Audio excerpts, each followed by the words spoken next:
Bismillahirrahmanirrahim. Assalamualaikum warahmatullahi wabarakatuh. Alhamdulillahirabbil alamin wassalatu wassalamu ala rasulillahil karim nabiyyina Muhammadin wa ala alihi wa sahbihi wa dzurriyyatihi wa ummatihi ila yaumiddin wa ba'du. Bahwa seperti biasa, sepekan berganti pekan, bila sebelumnya kita melanjutkan di kajian tafsir, maka saat ini kita menghadirkan momentum untuk berdiskusi, belajar bersama-sama dari pertanyaan yang kawan-kawan ajukan, dan kita lihat solusinya dalam Al-Quran ataupun hadis-hadis Nabi Sallallahu Alaihi Wasallam yang disampaikan pada kita melalui penjelasan para ulama-ulama yang kapabel di bidangnya. Langsung saja, seperti biasa, kita bagi kepada dua bagian, yaitu dari YouTube dan dari Instagram. Kita mulai dari YouTube dulu, ya. Dari akun Selalu Bertobat. Masya Allah, semoga Allah bimbing saya dan kita semua untuk senantiasa membiasakan taubat, kembali membersihkan diri kepada Allah Subhanahu wa Ta'ala. Assalamualaikum Ustaz. Waalaikumsalam warahmatullahi wabarakatuh. Semoga Ustaz, keluarga dan tim Al-Hidayat Official selalu dalam perlindungan Allah Subhanahu wa Ta'ala. Demikian kami berdoa bagi Anda, semoga Anda dan sekeluarga senantiasa dilindungi, dibimbing dengan baik oleh Allah Subhanahu wa Ta'ala, dan diberikan lebih baik dibandingkan dengan apa yang kami dapatkan insyaallah. Sebelumnya saya minta maaf Ustaz. Baik, saya maafkan karena ini sangat penting dan saya sangat membutuhkan jawabannya. Baik, mohon izin Ustaz untuk bertanya, apa hukumnya seorang laki-laki menikahi dua orang perempuan bersaudara? Laki-laki ini awalnya menikahi kakaknya, dan selanjutnya si laki-laki ini menikahi adiknya juga. Sedangkan si laki-laki ini statusnya masih sah menjadi suami si kakaknya tadi. Baik, jadi ada adik kakak yang perempuan dinikahi oleh yang laki-laki ini, ya. Jadi dia menikahi kakaknya dulu, kemudian dia menikahi adiknya. Saya bacakan dulu sampai dengan tuntas. Satu, gimana hukum pernikahan tersebut? Dua, dan ketika si kakak perempuan tadi sudah punya anak, apakah status anak ini seperti anak di luar nikah atau bagaimana? Baik, jika anaknya perempuan dan anak ini mau menikah, yang berhak menjadi wali nikahnya bapaknya atau siapa? Baik, jadi saya petakan berdasarkan pertanyaan ini. Maka yang pertama adalah bagaimana hukumnya menikahi dua bersaudara kandung sekaligus, ya, kakak dengan adiknya langsung dinikahi. Dan yang kedua, jika si kakaknya kemudian memiliki anak, ya, mengandung, melahirkan, punya anak, status anaknya bagaimana? Kita jawab bagian yang pertama dulu. Ini kita bisa cek di Quran surah keempat An-Nisa di ayat ke-23. Ya, saya ulangi, Quran surah keempat An-Nisa di ayat ke-23. Di situ jelas tercantum yang terkait dengan aspek pernikahan, siapa saja yang dilarang untuk dinikahi. Jadi di luar yang dilarang ini, maka boleh untuk dinikahi. Nah, ini yang menarik dari Al-Quran, metodologinya. Allah Subhanahu wa Ta'ala, ya, ketika ingin menghalalkan sesuatu, terkadang langsung disebutkan kalimat halal atau menunjukkan yang haram untuk memberikan kesan bahwa selain yang haram ini itu boleh. Nah, maka di ayat ini, ayat ke-23 di surah yang keempat, surah An-Nisa, Allah memberikan gambaran-gambaran tentang, ya, pasangan-pasangan yang tidak dibolehkan dinikahi. Artinya di luar ini boleh kemudian dinikahi. Kita bacakan misalnya, Allah berfirman, "Hurrimat 'alaikum ummahatukum wa banatukum wa akhawatukum wa ammatukum wa khalatukum", sampai ke ujung ayatnya. Ya, dari pertanyaan Anda, wa an tajma'u bainal ukhtaini illa ma qad salaf. Perhatikan baik-baik teman-teman sekalian. Redaksinya tegas mengatakan hurrimat 'alaikum, diharamkan bagi kalian. Baik, hurrimat 'alaikum, diharamkan bagi kalian. Quran surah yang keempat di ayat yang ke-23 paling kanan, ya, di pojok mau sampai ke akhir itu, ya. Quran surah keempat An-Nisa, saya tuliskan seperti ini, ayat 23. Redaksinya itu langsung tegas, tidak ambigu, diksinya langsung menunjuk pada kalimat yang sempurna sehingga tidak ada multitafsir di sini. Ya, Allah langsung menyampaikan hurrimat, ya. Bahkan kalimatnya menggunakan bentuk pasif, ya, fi'il madhi majhul, ya, karena subjeknya sudah diketahui yaitu Allah Subhanahu wa Ta'ala, hanya ingin memberikan kesan penegasan, ya. Jadi Allah tidak mengatakan haramallahu, tapi langsung menegaskan hurrimat.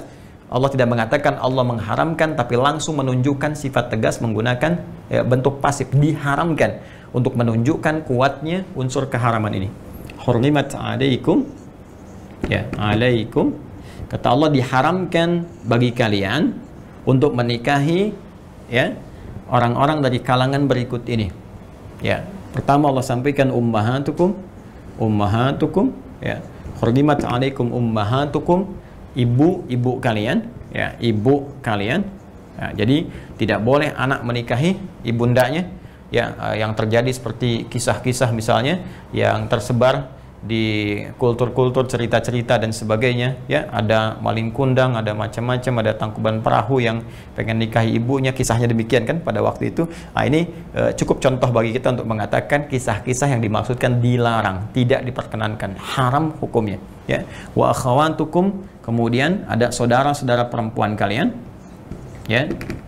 Wa akhawatukum, saudara perempuan kalian. Jadi saudari kalau kita katakan, ya saya punya saudari misalnya, saudari perempuan, kakak saya perempuan, adik saya perempuan, haram hukumnya menikahi saudari sendiri. Baik, ya? 2. Kemudian yang ketiga, hurimat 'alaikum ummahatukum wa akhawatukum wa ammatukum, ya, ammatukum, bibi kalian dari ayah, ya, berarti adiknya ayah gitu kan. Bibi, ya, bibi dari ayah, ya. Wa khalatukum, kemudian bibi dari ibu, ya, sama saja. Khalatukum, jadi ada bibi dari ayah, bibi dari ibu, ya. Sampai nanti ke ujungnya, ditemukan secara cepat saja, ya. Nanti di ujungnya ada kalimat penutupnya sebelum akhir ditutup dengan ampunan Allah Subhanahu wa taala. Allah sampaikan wa antajma'u bainal ukhtaini, wa antajma'u, ya, wa antajma'u bainal ukhtaini. Ini dalil yang terkait dengan pertanyaan Anda. Illa ma qad salaf. Bainal ukhtaini illa ma qad salaf. Sebelum masa Islam, sebelum turun syariat ini kemudian dibimbing untuk bertobat, ya. Perhatikan kalimatnya. Wa antajma'u bainal ukhtaini, dan engkau menikahi, mengumpulkan sekaligus bainal ukhtaini, dua saudari. Ya, seperti pertanyaan Anda. Jadi kalau Anda bertanya bagaimana hukumnya kemudian menikahi dua saudari sekaligus, maka langsung Allah yang menjawab. Langsung Allah yang menurunkan ayatnya. Allah menegaskan sifat hukumnya. Ya, kata Allah, hurrimat 'alaikum, maka haram hukumnya menikahi dua saudari kandung sekaligus. Ya deh, menikahi dua saudari kandung sekaligus. Pertanyaan-pertanyaan yang disampaikan dari jawaban-jawaban yang ditampilkan oleh Al-Quran dulu pernah terjadi. Ada orang nikahi bibinya, nikahi ibunya, nikahi saudarinya dan sebagainya. Ya, maka Quran memberikan penjelasan. Dulu pernah terjadi, illa ma qad salaf, dulu sebelum ada bimbingan, ya, sebelum ada risalah datang, ada terjadi kekacauan-kekacauan. Ya, karena itu ada kacaunya nasab, ya, nasab menjadi semakin tidak jelas. Kemudian dari kacaunya pembagian warisan, berpengaruh kepada genetika juga, gitu kan, dan sebagainya. Karena itu, karena dampak keburukannya, mafsadatnya ini semakin banyak dan berpotensi melahirkan kekacauan dalam kehidupan, maka datanglah kemudian Islam memberikan solusi. Haram hukumnya. Di luar ini silahkan dinikahi, tapi yang ini tidak diperkenankan. Dahulu pernah terjadi, setelah datang Islam, maka kembalilah kepada Islam, memohon ampunan kepada Allah Subhanahu wa taala, karena Allah memberikan sifat sayangnya luas kepada kita. Karena itu di akhir ayat ditutup dengan sifat Allah Ghafur dan Rahim. Allah memberikan ampunan kepada siapa yang mau mengevaluasi diri, kemudian dia kembali meninggalkan praktek ini dan mendapatkan rahmat Allah Subhanahu wa taala. Jadi pertama, secara singkat, hukum menikahi dua saudari sekaligus jelas hukumnya haram. Ya, jelas hukumnya apa? Haram. Artinya haram itu kalau dikerjakan dia berdosa, dan sepanjang hidupnya berdosa kalau dia tidak kembali bertobat kepada Allah Subhanahu wa taala. Nah, sekarang pertanyaannya, kalau dia mau bertobat, dia mau kembali, maka apa yang harus dilakukan? Maka yang harus dilakukan, dia harus pisahkan, harus ceraikan satu di antara dua itu. Ya, dia harus ceraikan satu di antara dua itu. Ingat, ini bukan persoalan cinta, ya. Ini persoalan hukum. Ini persoalan hukum Allah Subhanahu wa taala. Kalau persoalan cinta tidak diikat dengan hukum, nanti kebablasan. Ya, tidak ada batasnya nanti. Seorang mencintai ibunya, dia bisa nikahi ibunya. Kenapa kamu nikahi ibumu? Karena aku mencintainya. ya nanti anak bisa menikahi bapaknya dan seterusnya. Ini akan terjadi kekacauan dalam kehidupan. Karena itu kaidah-kaidah hidup mesti diikat hukum. Jadi tidak ada yang bebas tanpa batas. Semua ada ikatannya, semua ada hukumnya, dan hukum itu diturunkan oleh Allah untuk mengatur kehidupan kita sehingga berjalan harmoni, baik dan maslahat. Ingat, kalau ada yang dihalalkan dalam Islam, berarti ada manfaat besar yang bisa kita dapatkan, membantu kita mendapatkan maslahat kehidupan dunia dan mengantarkan kita pada kemuliaan merka akhirat. Jika ada yang diharamkan dalam Islam, bukan ingin memberikan kesulitan atau batasan kepada kita, tapi lebih menjaga kita dari kesulitan-kesulitan kehidupan, kekacauan-kekacauan hidup, dan persoalan-persoalan serius yang menjadi beban ketika pulang menghadap Allah Subhanahu wa Ta'ala. Karena itu dalam Islam nanti ada makanan yang diharamkan, ada minuman yang diharamkan, ada perilaku yang diharamkan, ya semuanya itu adalah demi menjaga martabat kita dan maslahat kehidupan kita hingga kembali kepada Allah Subhanahu wa Ta'ala. Jadi solusinya, Anda harus ceraikan salah satu di antara yang dua ini, pisahkan, ya, bisa berpisah satu di antara dua. Kalau melihat di sini, saya tidak tahu yang adiknya, karena tadi katakan, oh adik si kakak perempuan tadi sudah punya anak, ya saya tidak tahu yang kakaknya. Ya Anda menikahi kakaknya, kemudian setelah itu ada adiknya, ya dinikahi juga. Nah dalam konteks ini si adik kakak tadi sudah punya perempuan, punya anak, ya. Nah ini saya tidak tahu apakah anak yang ini dihasilkan dari hubungan dengan yang laki-laki ini, ataukah ketika dinikahi sudah ada anak yang lain yang dibawa, kan? Nah ini statusnya penting untuk dijelaskan pada pertanyaan yang kedua. Jadi yang pertama, haram hukumnya, mesti dipisahkan. Anda pilih, ya apakah kakaknya atau adiknya. Tapi saya sayang keduanya, tidak Suneo, ya tetap pilih salah satu, ya jangan suka nengok keduanya, suka nengokin orang, satu nengok dua, pilih salah satu, maka dari satu itu Anda tetapkan menjadi pendamping hidup Anda, ya. Kemudian jika anaknya perempuan dan anak ini mau menikah, oh baik, siapa yang berhak jadi wali nikahnya, bapaknya atau siapa? Ya Anda pisahkan dulu yang tadi, ya. Jadi kalau Anda bertahan dengan adiknya kemudian menikah, ya walinya Anda, ya Anda ayahnya, gitu kan. Tapi kalau misalnya diteruskan tetap hubungan ini, maka selama berhubungan itu jatuh statusnya adalah haram. Ya, statusnya apa? Haram. Jadi sekali lagi pisahkan yang satunya, kemudian bertahan dengan yang satu, dan Anda menjadi wali dari anak itu. Ya, wallahu taala a'lam bissawab. Saya pindah ke IG dulu. Ini yang YouTube tadi. Pertanyaan dari Instagram. Baik. Akun Farida Arifah. Assalamualaikum Ustaz. Waalaikumsalam warahmatullahi wabarakatuh. Saya ingin bertanya, baik saya coba menjawab. Apakah jika anak masih bayi dan sakit, kita bisa mengamalkan zikir Nabi Ayyub alaihissalam yang diniatkan untuk kesembuhan anak?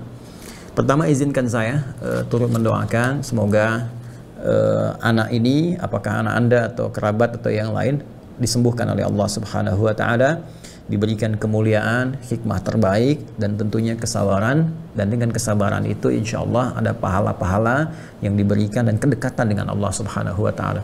Kadang-kadang kita mesti menyadari bahwa di balik segala apa yang kita sedang dapati berupa titipan dari Allah, apakah terlihat dan terasakan menyenangkan atau terlihat dan terasakan kurang menyenangkan bagi kita, di balik semua itu selalu ada hikmah yang terbaik bagi kita. Dan penyakit itu juga ketika diujikan, ingat, ujian, semua yang menimpa kita ujian, ya, sesuatu yang menimpa asaba yusibu, sifatnya disebut dengan musibah. Jadi semua yang kita alami ini musibah, baik yang terasa menyenangkan, ya, misalnya mendapatkan promosi jabatan, bertambah harta kekayaan, misalnya diangkat dengan status pendidikan yang tinggi, ini musibah karena di dalamnya ada ujian, dan itu akan dihisab. Harta akan dihisab, kedudukan akan dihisab, pengetahuan akan dihisab. Jadi nggak ada bedanya, ya, dengan apa yang kita dapatkan dari hal yang mungkin kita rasakan kurang menyenangkan, seperti diantaranya penyakit misalnya, ya, itu pun ujian. Dan di balik penyakit itu, kalau kita sikapi dengan baik, diantara hikmahnya adalah satu, membangun kedekatan kita dengan Allah Subhanahu wa Ta'ala. Bukankah saat ada yang sakit, apakah kita atau bahkan kerabat terdekat kita, anak atau pasangan hidup kita, bukankah kita sering banyak berdoa kepada Allah, ibadah ditingkatkan, kan? sering memanggil nama Allah, ya Allah, ya Allah, tahajud bertambah, kemudian setelah itu sunnah-sunnahnya puasa, Masya Allah, yang belum tentu dikerjakan dalam keadaan sehat. Mungkin ada hikmah Allah melalui si bayi kecil ini supaya pahala orang tuanya ditambah. Masya Allah, nih anak belum balik, ya kan, belum tumbuh, belum ada hisab untuknya, tapi dia bisa memberikan dengan izin Allah Subhanahu wa Ta'ala satu isyarat kekuatan pada orang tuanya untuk menambah pahala-pahala dan mendekatkan diri kepada Allah Subhanahu wa Ta'ala. Yang kedua, bisa meningkat rasa sayang, ya, rasa sayang dan silaturahim. Jadi saling penguatan antara orang tua, rasa kasih orang tua kepada anak, gitu kan, dan membentuk silaturahim. Melalui sakit kita lihat orang-orang terdekat siapa yang memberikan perhatian, memberikan kasih sayang, ya, memberikan doa, memberikan motivasi dan sebagainya. Ini bisa terlihat, sehingga dengan itu ada momentum untuk membentuk kekeluargaan dengan visi yang sangat kuat dalam kehidupan. Nah, dan yang ketiga tentunya kita diuji dengan ikhtiar. Ikhtiar ini membuat kita lebih kuat dalam kehidupan. Di antara ikhtiar itu ada yang sifatnya berbentuk spiritual, ada yang berbentuk ikhtiar muamalah kehidupan kita.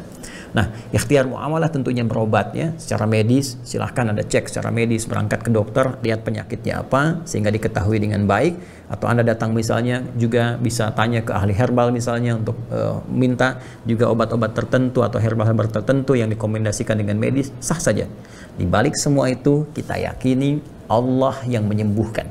Allah sang penyembuh, Asy-Syafi. Karena Allah sang penyembuh, dengan ikhtiar tadi, muamalah kita tadi, maka sertakan ikhtiar spiritual kita. Bagaimana ikhtiar spiritual itu dibentuk? Kembali pada Al-Quran, kita tanyakan, kembali kepada hadis, kita minta dan cari bimbingannya dari Allah Subhanahu wa Ta'ala melalui Rasulullah SAW. Seperti pernah kita sampaikan bahwa banyak ayat dalam Al-Quran membimbing kita untuk bermohon dalam situasi sakit. Contoh yang paling standar misalnya Quran surah ke-26. Surah ke-26 ini surah Asy-Syu'ara di ayat ke-80. Ini doa dari Nabi Ibrahim alaihissalam ketika diuji dengan penyakit. Jadi begitu ada penyakit ringan ataupun berat terasakan, bagi kita khususnya misalnya atau kerabat yang terdekat kita untuk menyadarkan pada kita, maka lafadznya langsung diabadikan oleh Al-Quran. Wa idza maridtu fahuwa yashfin. Wa idza maridtu fahuwa yashfin. Bila pun aku sakit, Allah pasti akan menyembuhkan. Ya, Allah pasti akan menyembuhkan. Ayat ini penting untuk membangun keyakinan dulu terhadap Allah, membangun kekuatan iman. Nah, ini manfaatnya pertama akan memberikan ketenangan dan kekuatan pada diri kita. Sehingga kalau kita sakit, itu nanti imun spiritual akan meningkat. Dan imun spiritual ini dari roh kita akan memberikan kemudian kekuatan kepada fisik kita. Sehingga kekuatan semakin bertambah dan dengan itu peluang untuk menjadi sehat dengan izin Allah menjadi semakin menguat. Ya, pun demikian jika anak kita seperti bayi ini misalnya atau keluarga yang lain, kita bangun keyakinan dulu. Bila pun aku sakit, Allah pasti akan sembuhkan. Siapapun yang sakit, Allah pasti akan sembuhkan. Berikan keyakinan. Ya, setelah kemudian dengan itu, maka kita pindah kepada ayat-ayat yang lain. Nah, di antara ayat-ayatnya misalnya, kita bisa lihat surah yang pertama 7 ayat sekaligus. Surah Al-Fatihah. Masih ingat teman-teman sekalian? Surah Al-Fatihah. Surah Al-Fatihah itu di antara namanya Asy-Syafiyah. Al-Fatihah itu banyak namanya. Ummul Kitab, Al-Kafi, gitu kan? Kemudian ada Asy-Syafi atau Syafiyah, ya, yang menyembuhkan dengan izin Allah Subhanahu wa Ta'ala. Nah, dari mana kita mendapatkan informasi bahwa surah Al-Fatihah ini dengan izin Allah punya isyarat yang bisa menjadikan Allah menyembuhkan satu penyakit. Ya, kalau Anda cek di hampir kitab-kitab tafsir, ini ada dengan saya. Kalau kita masih ingat ngaji di surah Al-Fatihah yang pertama, masih ingat? Ya, kita kan mulai dari Al-Fatihah kemudian ke Al-Baqarah dan seterusnya sampai sekarang masih di Al-Baqarah di ayat ke-16 kan kemarin. Nah, di surah Al-Fatihah, nah ini di halaman 19 ya, saya ambil contoh yang Ibnu Katsir ya, karena di berbagai kitab tafsir pun insya Allah akan ditemukan riwayat ini. Ini ada surah Al-Fatihah. Nanti Anda masuk ke dzikru ma warada fi fadlil Fatihah. Nah, ini standar.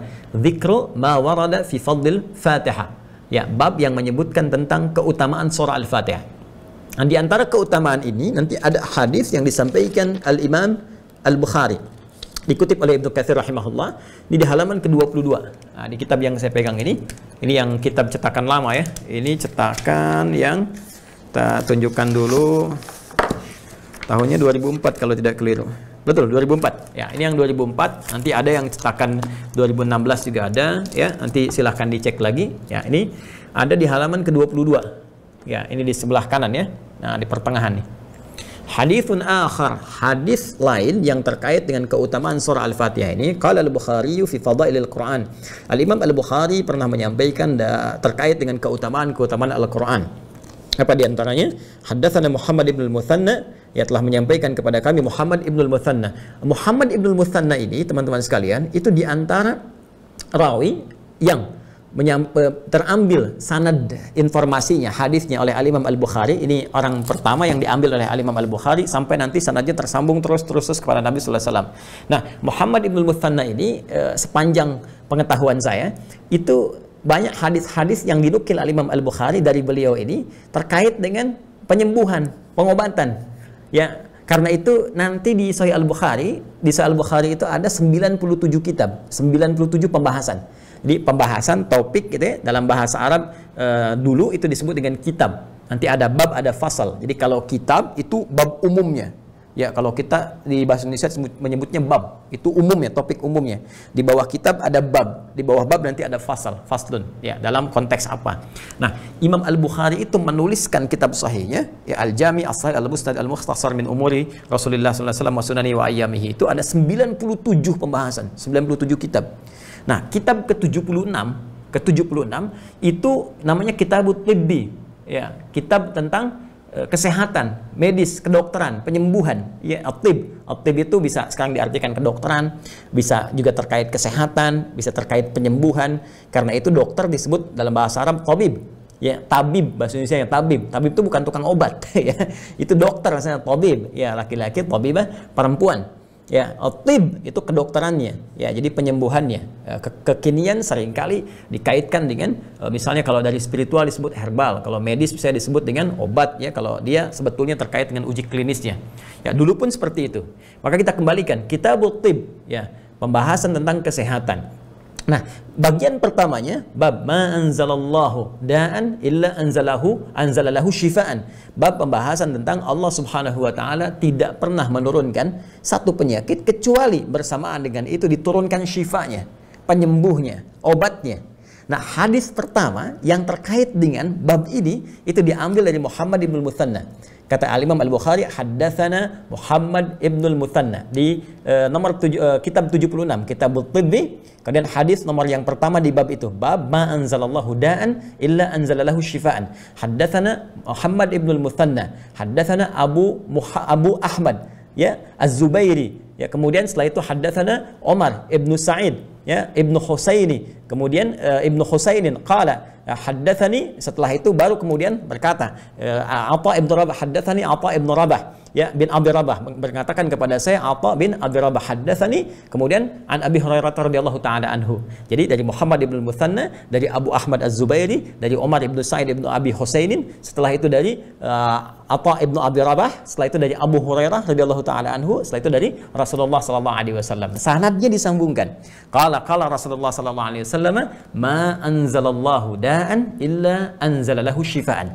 Ya, Rasulullah SAW bersabda, tidaklah Allah menurunkan, mengujikan satu penyakit kecuali menyertakan dengan itu penyembuhnya, obatnya.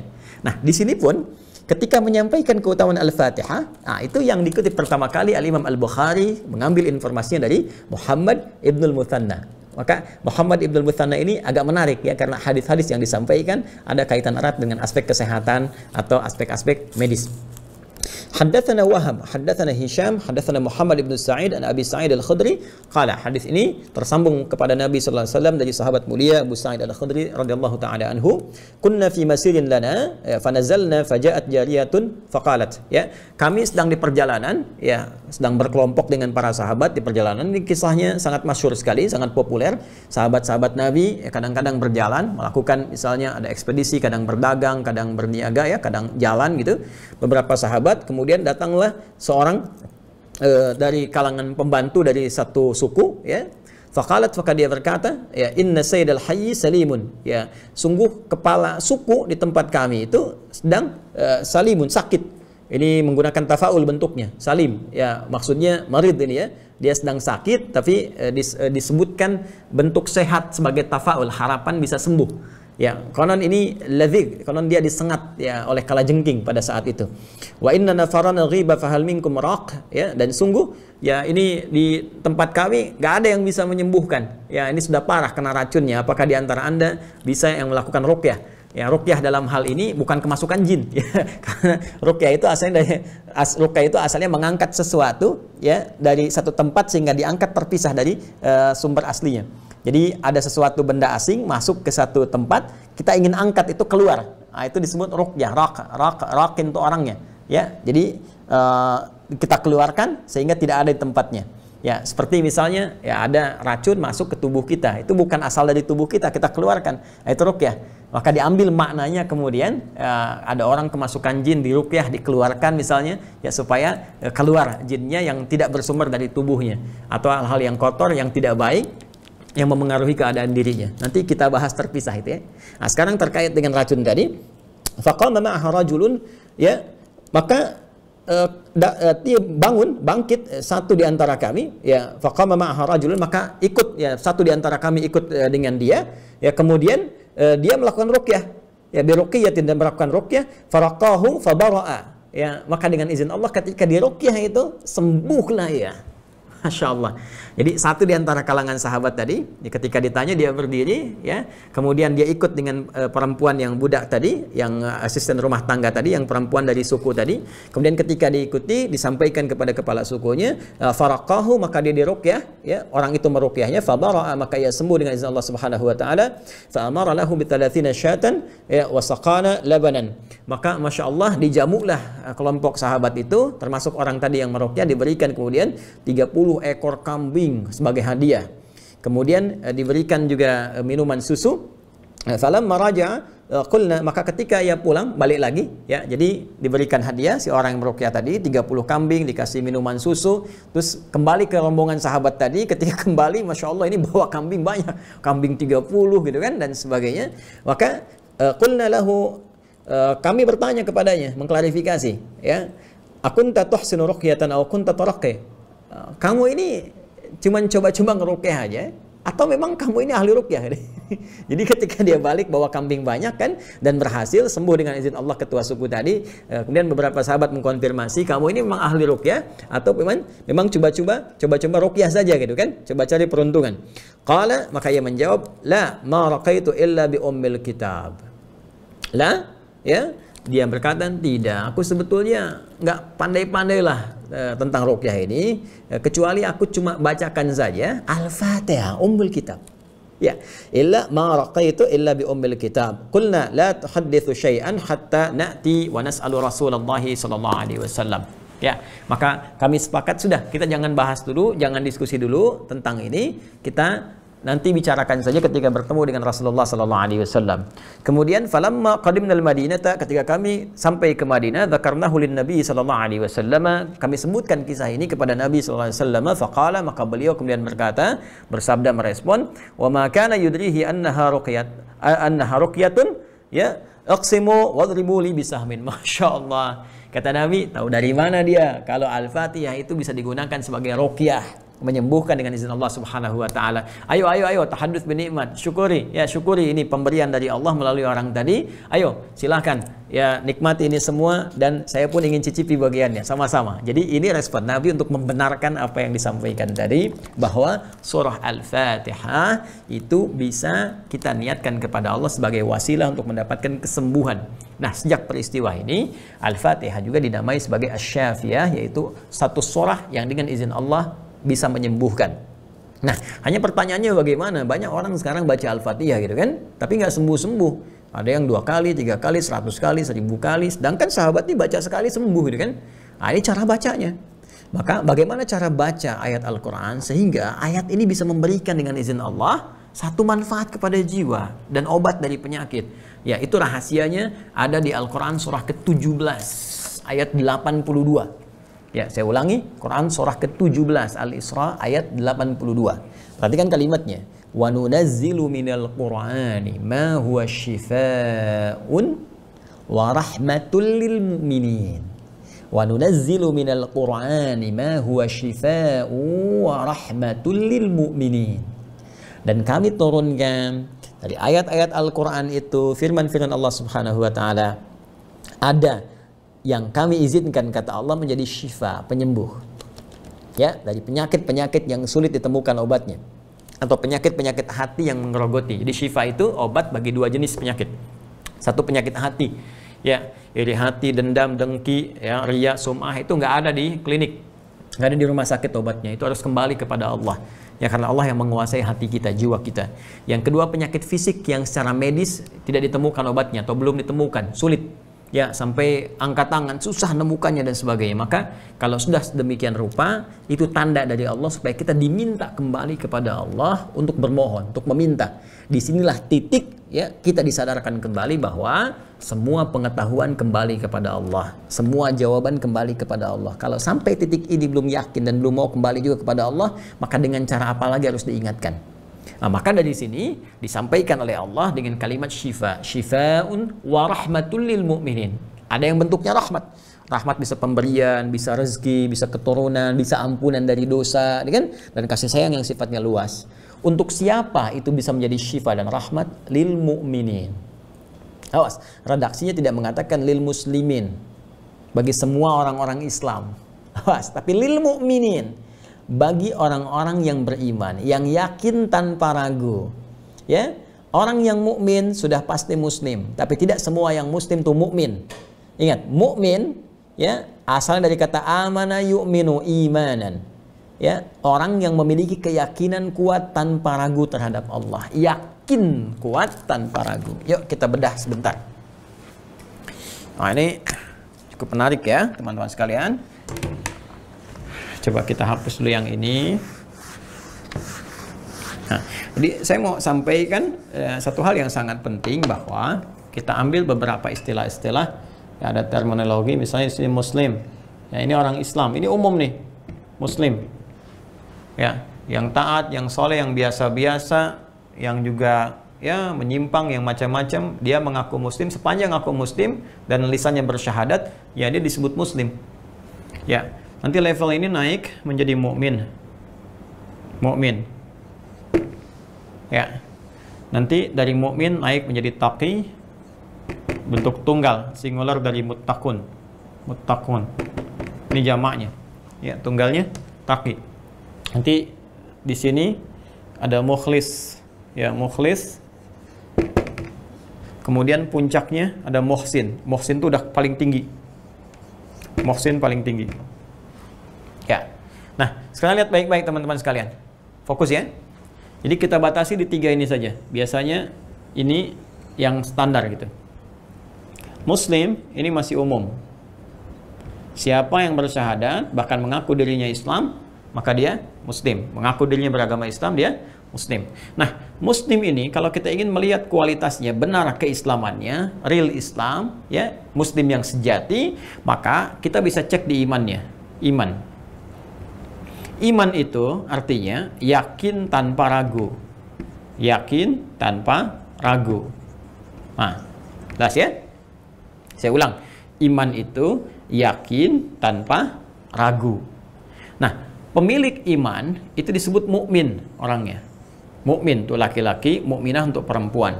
Yakin tanpa ragu terhadap Allah Subhanahu wa Ta'ala. Yakin terhadap Allah artinya meyakini segala yang Allah tetapkan.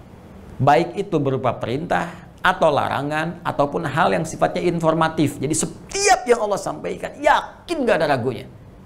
Nah, bagaimana bisa mengecek seseorang itu punya sifat iman, yakin tanpa ragu, kuat, yakin tanpa ragu? Maka itu bisa dicek dengan sifat takwa. Ini takwa. Takwa. Apa itu takwa? Singkatnya, apakah ia mampu membuktikan keyakinannya tanpa ragu dengan menjalankan, mengamalkan, ya, melakukan apa yang Allah perintahkan tadi, ya, berupa amar, ya, if'al, atau meninggalkan apa yang Allah larang. La taf'al, ya, nahi, if'al, wala taf'al. Cuman itu 2 saja tugas kita dalam kehidupan, menaati perintah Allah dan menjauhi larangannya. If'al, wala taf'al, do it, leave it, ya. Kerjakan, kemudian tinggalkan. Ada perintah, ada larangan. Jadi ketika seseorang mengatakan saya punya iman, dan semakin tinggi imannya, semakin kuat imannya, maka itu bisa diuji dengan melihat bagaimana sifat takwanya dengan mengamalkan bukti iman tadi melalui perintah yang dikerjakan atau larangan yang ditinggalkan. Ini disebut dengan takwa. Orangnya tunggal disebut dengan taqi, ya jamaknya disebut dengan muttaqun atau muttaqin bentuk nasabnya. Karena itu ketika Allah menyebutkan kalimat muttaqin, imannya ini pasti ikut. Pasti ikut, dan amal soleh pasti disebutkan. Ya, silakan Anda cek misalnya kalimat muttaqin pertama di Al-Baqarah, ya ayat kedua. Ya, di Al-Quran ini kalimat takwa pertama, pemiliknya disebut muttaqun atau muttaqin. Dzalikal kitabu la raiba fi hudal lil muttaqin. Siapa muttaqin ini? Pemilik takwa ini. Lihat ayat 3-nya. Alladzina yu'minun, iman. Alladzina yu'minuna. Mukmin orangnya, ya amana yu'minu. Amana pemilik iman, bentuk infinitifnya. Yu'minu, yu'minu bentuk progresifnya, yang terus ditambah, dikuatkan. Yu'minu, jamaknya yu'minuna, ya. Alladzina yu'minuna, orang-orang takwa, pemilik sifat takwa, pengamal itu adalah pertama, dia punya iman, kekuatan, keyakinan kepada Allah tanpa ragu, yang dengan itu semua dia buktikan lewat amalan. Apa amalnya? Wa yuqimunas shalah, salat. Wa mimma razaqnahum yunfiqun, infak, dan seterusnya. Karena itu, jika Anda ingin doa-doanya cepat dikabulkan oleh Allah, baca satu surah, baca satu ayat, manfaat surah itu, manfaat ayat itu kita dapatkan cepat, maka itu akan terkait berkelindan dengan tingkat ketakwaan kita di hadapan Allah Subhanahu wa taala. Takwa. Karena itu, ada statement langsung disampaikan oleh Allah dalam firman-Nya, Quran surah ke-5 Al-Maidah. Al-Maidah. Ya, di ayat yang ke-35, paling kanan sebelah bawah di mushaf standar, ya. Allah berfirman, "Ya ayyuhalladzina amanu." Hei seluruh orang-orang yang telah memiliki iman, ini, yang telah mengaku beriman kepada Allah. Ya, ittaqullah. Tingkatkan selalu takwamu kepada Allah. Ya ayyuhalladzina amanu taqullah. Hei orang-orang yang telah memiliki iman. Hei para pemilik iman, tingkatkan selalu takwamu kepada Allah. Tambah salatmu, tingkatkan sunnahnya, tambah bacaan Qur'anmu, tambah sedekahmu, tambah sifat baikmu, wabtaghu ilaihil wasilah. Dan dengan peningkatan takwa ini, cari wasilah untuk memohon kepada Allah terkait dengan pengabulan dari doa yang engkau harapkan, dari keinginan yang ingin kau raih. Dalam konteks tadi ada yang sakit, engkau ingin memohon kepada Allah supaya bacaan-bacaan itu menjadi manfaat, doa-doa cepat dikabulkan, ayat-ayat diijabah. Bagaimana caranya? Sebelum Anda meminta itu, tingkatkan dulu takwa kepada Allah. Tobat dulu ketika berbuat maksiat, tobat sehingga ini ditinggalkan. Dalam hal yang bersamaan, bangun salat malam, ya. Kemudian tunaikan puasa sunnah, mohon kepada Allah, minta dengan baik. Apa yang terjadi? Wabtaghu ilaihil wasilah, minta dengan wasilah itu, maka setelah itu lihat kemudian perubahan yang terjadi dari Allah Subhanahu wa taala. Ya, minimal hati kita akan diberikan ketenangan, kekuatan, kesabaran. Setelah itu ada sesuatu yang besar yang akan terjadi dalam kehidupan, termasuk dengan izin Allah pengaruh terhadap bayi tadi. Nah, kemudian dari tingkat-tingkat kesulitan dalam aspek kesehatan tadi, dari penyakit-penyakit tadi, puncaknya adalah zikir dan doa Nabi Ayyub alaihi salam, tertuang di Quran surah ke-21 Al-Anbiya ayat 83 sampai 84. Wa ayyuba idna rabbahu anni massani yadhurru wa anta arhamur rahimin fastajabna. Ya, jadi ketika beliau berzikir di ayat 83-nya, kemudian Allah jawab di ayat 84-nya, fastajabna lahu fakashafna ma bihi min dhurrin ya wa atainahu ahlahu mithlahu ma'ahum rahmatan min indina wa dzikra lil abidin. Kami cepat jawab doanya. Kapan doa itu cepat dijawab? Ya, rahasianya di ujung ayatnya. Ayat ke-84 lihat di ujungnya. Wa dzikra lil abidin, dan ini menjadi pengingat bagi hamba-hamba Allah yang abid. Apa itu abid? Nah, sifat menunjuk pada kuatnya ibadah. Ya, dari kata abada ya'budu, orang disebut abid, ya, ibadah tingkatkan, dan zikir tadi pakai. Rabbi inni anni masani yadhurru wa anta arhamur rahimin. Anda bisa katakan, ya Allah anta arhamur rahimin, Allahumma anta arhamur rahimin, Allahumma anta arhamur rahimin, Allahumma shfi ya Allah, Allahumma shfi ya Allah, Allahumma shfi ya Allah sabiyya, ya Allah berikan kesembuhan pada bayiku, ya Allah berikan kekuatan, kesehatan, dan hikmah terbaik di balik ujian penyakit ini. Demikian pesan dari Al-Quran dan petunjuk dari hadis-hadis Nabi Sallallahu Alaihi Wasallam. Sekali lagi, semoga adinda, adik kita disembuhkan, disehatkan oleh Allah Subhanahu Wa Taala dan diberikan kesabaran untuk orang tua, keluarganya. Baik, kita coba lanjutkan. Tadi dari YouTube sudah, dari Instagram, kemudian kita akan coba kembali kepada YouTube. Dari akun Ari Syaban, ya. Belum menyampaikan Assalamualaikum. Waalaikumsalam warahmatullahi wabarakatuh. Oh, ini askum. Askomakum gitu ya. Begini, disingkat boleh. Di dalam bahasa Arab ada singkatan, bahkan di dalam bahasa syariat itu ada singkatan. Jadi tidak semua bahasa Arab itu mencakup makna umum gitu ya. Jadi ada nanti yang bahasa syariat. Bahasa syariat itu yang disampaikan dalam bahasa Arab cuma dalam terminologi keislaman. Jadi bukan bahasa pada umumnya. Ya seperti iman, takwa, itu bahasa syariat tuh dalam Islam. Ya, jadi mari kita tingkatkan iman dan takwa. Iman, takwa itu bahasanya bahasa syariat, bukan bahasa Arab biasa. Ya, kemudian misalnya bahkan ada amalan-amalan kalimat thayyibah, ya, ada la haula wala quwwata illa billah, ada tasbih, ya, tasbih subhanallah, tahmid alhamdulillah, takbir Allahu akbar. Nah, itu secara gambaran kalimat diksinya bisa disingkat. Misalnya alhamdulillahirabbil alamin, ya, disingkat istilahnya menjadi tahmid alhamdulillah, kan? Kemudian bismillahirrahmanirrahim disingkat dengan basmalah, la haula wala quwwata illa billah disingkat dengan hauqala, ya. Nah, demikian pula dengan Assalamualaikum warahmatullahi wabarakatuh. Jika Anda ingin singkat misalnya diksinya, dengan menggunakan diksi satu kalimat, Anda bisa singkat dengan kata salam. Ya, misalnya kalau kepanjangan nih karakternya di WhatsApp misalnya atau di message service SMS, ya kan? Anda mau tuliskan Assalamualaikum warahmatullahi wabarakatuh, cuma karena kondisi tertentu terlampau panjang, Anda boleh tuliskan salam. Salam itu kalimat singkat dari Assalamualaikum warahmatullahi wabarakatuh. Anda bisa buka misalnya itu di Al-Quran surah ke-51 Adz-Dzariyat, ya, Quran surah ke-51. Ini kalau kita hapus terlebih dahulu. Bismillah. Quran surah ke-51 Adz-Dzariyat di ayat yang ke-24. Ya, boleh nanti diluruskan kalau keliru. Ya, Quran surah ke-51. Ya, Adz-Dzariyat. Adz-Dzariyat. Dzariyat. Di ayat ke-24, ya, di paling kanan agak sedikit ke bawah di mushaf standar. Hal ataka hadithu dhaif Ibrahim al-mukramin idh dakhalu alaihi faqalu salama.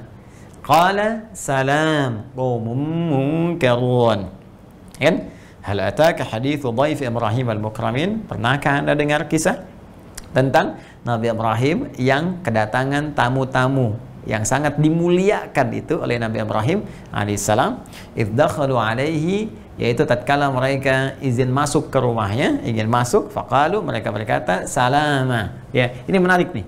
Ya, jadi tamu-tamu ini yang ternyata nanti malaikat yang Allah tugaskan, ya, Allah tugaskan untuk datang ke tempatnya Nabi Lut untuk memberikan janji Allah karena umatnya Nabi Lut minta diazab. Ya, sebelum sampai ke sana mampir dulu ke kediaman Nabi Ibrahim alaihissalam. Maka mereka kemudian minta izin masuk, faqalu, dan mereka mengucapkan salam, mereka berkata salama. Ya, faqalu kalau kita tuliskan nih standarnya begini, salaman gitu kan. Salama. Nah, tapi nanti kalau di mushaf kita pakai alifnya, alif tegak dia, alif tegak seperti ini.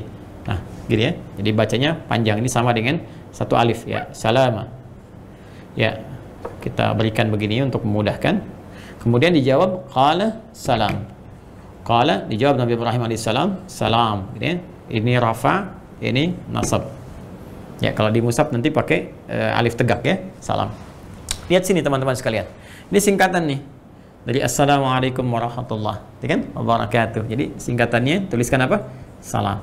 Cuma saya ingin katakan begini, satu hal yang sangat luar biasa. Malaikat itu ketika menyampaikan faqalu salama, ini mansub, ya, rafa, untuk menunjukkan sesuatu yang terjadi pada saat itu, ya, assalamualaikum, kan? Tapi yang paling menarik, jawaban Nabi Ibrahim alaihissalam itu menggunakan rafa, salamun, ya. Sedangkan rafa itu sifatnya itu progresif terus, ya, untuk menunjukkan isbat sesuatu yang tetap tapi mustamir, berlangsung terus, ya. Jadi saya mau katakan begini, Anda mendoakan, salam itu kan doa supaya selamat, supaya damai, supaya tentram. Mana yang paling utama? Mana yang paling istimewa? Ya, yang lebih unggul? Apakah memberikan terbatas satu tempat saja? Atau memberikan doa ini, memberikan dorongan kebaikan ini, bukan hanya pada saat itu, tapi berharap seterusnya diberikan seperti itu. Ya, tentu yang kedua kan? Nah, dalam bentuk rafa. Nah, ini yang menunjukkan bagaimana mulianya Nabi Ibrahim alaihissalam senantiasa membalas sesuatu lebih baik dari apa yang diberikan. Karena itu, dari kaidah ini pun Nabi SAW sebagai cucu keturunan dari Nabi Ibrahim alaihissalam, dari Sayyidina Ismail alaihissalam, ya dari jalur Sayyidina Ismail alaihissalam, maka beliau pun memberikan gambaran kepada kita untuk membalas jawaban salam itu lebih baik daripada orang yang mengucapkannya. Ya, karena itu turun kemudian anjuran di Quran surah keempat, di surah An-Nisa. Ya, An-Nisa. Di ayat ke-86, ayat 86. Ya. Allah memberikan kemudian gambaran wa idza hayyitum bi tahiyyatin fahayyu bi ahsana minha aw rudduha. Maka jika Anda diberikan satu penghormatan. Jadi salam nih ucapan penghormatan. Ya, beda antara selamat di bahasa Indonesia dengan salam, ya. Salamah dalam bahasa Arab. Kalau salam dalam bahasa Arab, ya, itu bukan selamat dalam pengertian bahasa Indonesia. Ya, ingat ya. Ya, ini lebih kepada doa. Ya, jadi doa lebih kepada tahiyat namanya. Tahiyat itu penghormatan. Ya, tahiyat itu penghormatan. Jadi salam itu lebih kepada sifat penghormatan. Jadi jika Anda diberikan penghormatan, ya diberikan kemudian sapaan-sapaan berupa penghormatan, kata Allah, maka balas dengan yang lebih baik. Ya, fahayyu bi ahsana minha, maka balas penghormatan itu dengan yang lebih baik. Jadi kalau diucapkan assalamualaikum, jawab waalaikumsalam warahmatullah. Diucapkan assalamualaikum warahmatullah, jawab waalaikumsalam warahmatullah wabarakatuh. Ya, aurudduha, atau kalau tak mampu itu tak hafal, jawab yang semisalnya assalamualaikum, waalaikumsalam. Itu kemudian setara, itu paling minimal standarnya. Tapi sunnahnya lebih baik dibandingkan dengan itu. Jadi hukum menyampaikan salam sunnah, menjawabnya wajib. Dan lebih utama menjawab dari yang wajib itu, sunnah utamanya lebih lengkap dari yang menyampaikannya. Maka ini yang dicontohkan langsung Nabi Ibrahim alaihissalam. Ketika ini menggunakan nasab salama, ini menggunakan rafa sebagai keutamaannya. Nah, apa yang terkait dengan sapaan Anda tadi? Belum bertanya ini, baru sapaannya. Ya, Anda menulis gini, kum gitu kan. Nah, jadi kalau mau disingkat, saya sih sarankan lebih baik Anda menyingkat dengan salam misalnya begini, kan? Nah, ini singkatannya ada di Al-Quran, surahnya tadi saya sampaikan. Jadi yang dimaksud ditulisnya begini salam, bacaannya assalamualaikum warahmatullahi wabarakatuh. Ya. Ini sederhana, tapi bukan persoalan kita memahami, oh ini kan paham Ustaz kalau begitu assalamualaikum. Ya, saya mengerti, saya paham gitu kan. Hanya ini persoalan bagaimana mengikuti keteladanan dalam Al-Quran. Ada pahalanya. Ya, jadi tinggal pilih aja mau ada yang pahala atau tidak. Bukan persoalan ribet atau tidak. Ya, Anda mau tuliskan misalnya as-sakum, ASS, as aja gitu kan, itu kembali kepada masing-masing. Dan kita mengerti kalau dia muslim pasti maksudnya assalamualaikum, tapi meneladani redaksi Al-Quran, meneladani isyarat-isyarat ayat, ada pahala yang kita dapatkan. Itu poinnya. Sekarang apa pertanyaannya? Ustadz, apakah dibolehkan kita akikah ya, ketika anak saya berusia sekarang 5 tahun, karena saya baru mampunya sekarang, anak saya laki-laki. Baik, Masya Allah, semoga Allah muliakan Anda. Ini saudara kita hari Syaban, dan berikan keberkahan kepada keluarga Anda, kemuliaan pada anak Anda. Baik, mari kita bahas dulu sebelum kita menjawab, dan ini boleh jadi juga mewakili sebagian pertanyaan dari saudara-saudari kita. Ini pertanyaan yang sering terjadi. Ya, mudah-mudahan nanti kalau sudah paham tidak berulang lagi. Seperti pertanyaan Ramadan yang datang tiap tahun. Apakah tarawih 2, 3, 11 dan seterusnya, dan macam-macam lainnya. Baik, kita ambil dulu sekarang hadis atau dalil tentang akikah dan apa hikmah di balik akikah. Jadi kita pahami keduanya, baru kita turunkan kemudian pembahasan kita. Di antara para ahli hadis yang meriwayatkan tentang hadis-hadis tentang akikah itu adalah Al-Imam At-Tirmidzi. Ya, namanya Muhammad, kemudian tumbuh berkembang di Tirmidzi, disebut dengan At-Tirmidzi atau At-Turmudzi. Di nomor hadis 1522 ya, dari Samurah bin Jundub radhiyallahu taala anhu. Ya, sahabat Nabi Samurah bin Jundub radhiyallahu taala anhu. Ya. Saya karena sering membahas tentang ini, jadi sedikit banyak insyaallah hafal hadisnya. Kita lihat nih, banyak sekali nanti hadis-hadis terkait dengan ini, tapi ini yang paling populer ya. Hadis dari Samurah ya. Samurah bin Jundub. Nah. Dari Nabi sallallahu alaihi wasallam, beliau bersabda, saya tuliskan dulu ya kalimatnya, kullu ghulamin, ya, kullu ghulamin rahinatun, rahinatun, ya, bi'aqiqatihi, bi'aqiqatihi, tadhbahu, disembelih, ya kan? Anhu yawma sabi'ihi, tadhbahu anhu yawma sabi'ihi, kan? Wa yukhlaqu wa yusamma. Ini di antaranya meriwayatkan rawahul Imam At-Tirmidzi, rawahut Tirmidzi. Ini hadis. Kullu ghulamin rahinatun bi'aqiqatihi. Setiap anak itu, setiap anak, kan? Setiap anak rahinatun tergadai. Tergadai itu bergantung pada sesuatu, tergadai bi'aqiqatihi dengan akikahnya. Dengan akikahnya. Ini kan? Bagaimana menjalankan akikah ini? Tuzbahu anhu yaumas sabi'ihi, maka disembelihkan ya untuknya yang tergadai ini yaumas sabi'ihi, pada hari ketujuhnya, ya, pada hari ketujuhnya. Wa yukhlaqu, kemudian dicukur, ya, ada yang sebagian, ada yang dihabiskan, dengan wa yusamma, dan dinamai, diberi nama, ya. Ini rawahu Tirmidzi, diriwayatkan oleh Al-Imam At-Tirmidzi. Baik, kita lihat teman-teman sekalian dari bagian pertamanya. Kullu ghulamin rahinatun bi'aqiqatihi. Setiap anak itu tergadai dengan akikahnya. Apa yang tergadai di sini? Apakah keadaannya, ataukah amalnya, gitu kan? Ataukah kemudian masa depannya, atau apa yang tergadai di sini? Ya. Nah, di sini penting diketahui, kita bahas tentang akikah dulu. Nah, ini kita ambil ilmu hikmahnya dulu ya, untuk mengetahui ilmu hikmah ini nanti bisa digali baik dalam perjalanan sejarah, uraian-uraian tersirat dari Al-Quran ataupun hadis, atau nanti dari diksi yang disampaikan oleh Nabi Sallallahu Alaihi Wasallam dalam hadis, ataupun yang difirmankan Allah dalam Al-Quran. Akikah ini nanti kalau kita gali akar infinitif ya dari turunan katanya, dari kata akka nih, ya, akka.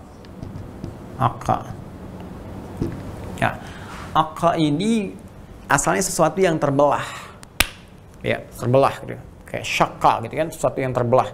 Jadi kalau ini ada sesuatu dipotong, teman-teman sekalian, potong sampai terpisah, terbelah gitu ya. Nah, itu akka namanya, ya, akka. Jadi kalau kita ambil misalnya sisi positifnya, ya, sifatnya disebut dengan akikah. Negatifnya disebut uquq namanya, uququn, sisi negatifnya. Saya mau bicara begini. Pertama, saya ingin tanamkan dulu satu informasi dalam Al-Quran. Ini agak dalam ya, dalam sedikit kajiannya, tapi mudah-mudahan Allah memberikan pemahaman pada kita dengan cepat dan kuat ya. Masih ingat sering saya sampaikan di berbagai sesi bahwa manusia itu saat tercipta terjadi kemudian perpaduan antara roh yang ditiupkan oleh Allah Subhanahu wa taala, kan, melalui malaikat Jibril masuk ke dalam jasadnya, fisiknya, jasmaninya. Ya, ini dulu yang tercipta. Kemudian berproses ya sampai usia 4 bulan. Ya, di Quran surah ke-15 Al-Hijr ayat 28 sampai dengan 29, ya. Wa idh qala rabbuka lil malaikati inni khaliqun basyara min salsalin min hama'in masnun fa idza sawaituhu. Ya, ketika Allah menciptakan manusia, disempurnakan dulu proses jasadnya, fisiknya, dari mulai perpaduan spermatozoa dengan ovum, membentuk kemudian alaqah atau zigot, ya, mulai bernempel di dinding rahim, mulai berkembang jadi mudghah dalam usia 4 bulan 120 hari, wa nafakhtu fihi min ruhi, ditiupkan roh oleh Allah Subhanahu wa taala melalui malaikat. Ini nanti di Al-Arba'in nomor hadis yang keempat dari Abdullah bin Mas'ud radhiyallahu taala anhu. Ya, kemudian thumma yursalu ilaihil malak fayanfukhu fihi ruh, diutus malaikat untuk meniupkan roh. Inna ahadakum yujma'u fi batni ummihi 40 yawman nutfah, thumma yakunu mithla dhalika 'alaqah, thumma yakunu mithla dhalika mudghah, thumma yursalu ilaihil malak ya fayanfukhu fihi ruh.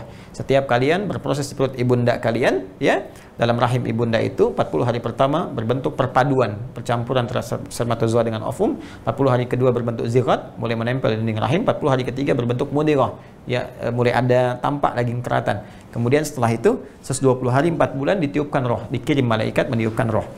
Nah, ini saat roh ini masuk ke dalam jasad, karena roh ini sumber kehidupan, maka ini jasad mulai bisa beraktivitas dalam konteks mengalami tanda-tanda kehidupan, mulai ada pergerakan, ya, mulai bisa beraktivitas, bernafas dan sebagainya, ya. Karena itu roh ketika masuk ke dalam jasad disebut dengan nafas, namanya nafas.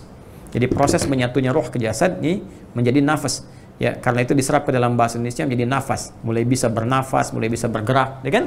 Nah, ketika ini masuk, sempurna ini nafas ke dalam sini, sudah masuk ke sini, sempurna nafas, sudah bisa bernafas, maka dia membawa dua unsur kehidupan yang diilhamkan oleh Allah Subhanahu wa taala, dua potensi kehidupan. Ya, satu adalah sifat-sifat baiknya disebut dengan jiwa takwa. Ya.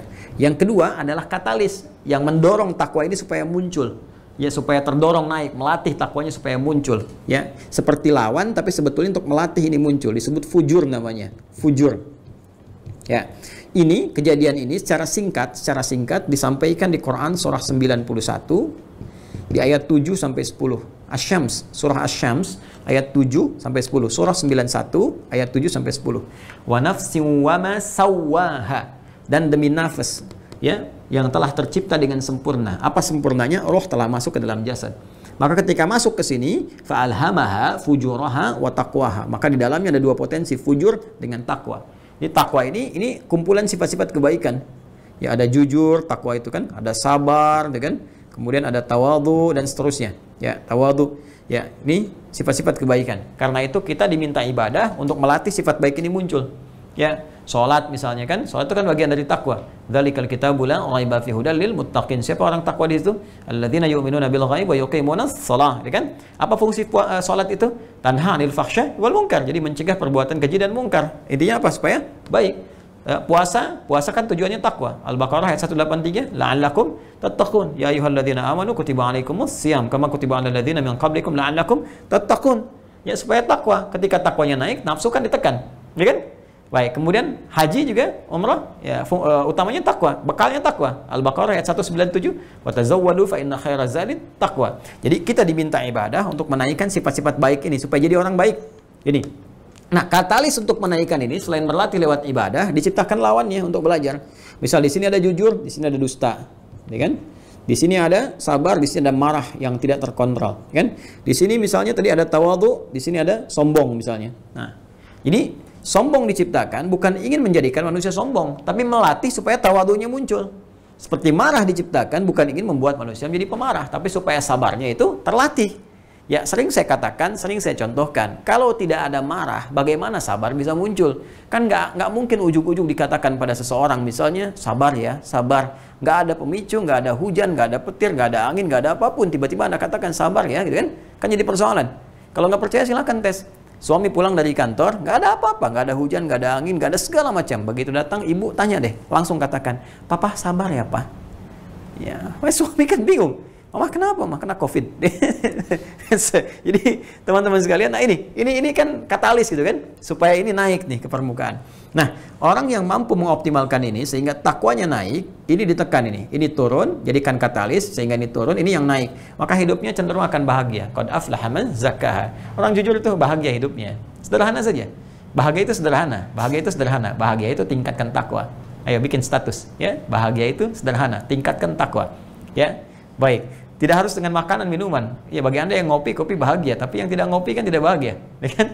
Bagi Anda yang senang durian, ya durian bahagia. Tapi yang mabok dengan durian tidak bahagia. Ya, karena itu sederhana kata Allah, satu sisi yang paling objektif, semua bisa mendapatinya. Bahagia itu sederhana ketika engkau mampu meningkatkan takwamu. Ya. Nah, bahagia itu ketika engkau jujur, ketika engkau sabar, ketika engkau tawadhu, ini sumber kebahagiaan. Maka kalau ingin cari kebahagiaan, ini kumpulkan sifat ini. Waqad khaba man dassaha, tapi nestapa orang yang hidupnya mengoptimalkan lawannya. Jadi ini dia tepikan, ya, dia tekan, ini malah naik. Ya, dusta diperbanyak, sombong. Orang sombong tuh nggak akan bahagia, nggak akan senang. Ya, ingat. Ini lawan loh ya. Jadi kalau nestapa, Anda hidupnya cenderung pengen nestapa, ya silahkan dekat dengan kesombongan, dekat dengan dusta, ya, dekat dengan misalnya, ya macam-macam yang disebutkan sifat-sifat buruk. Tapi siapa yang ingin seperti itu? Tidak ada.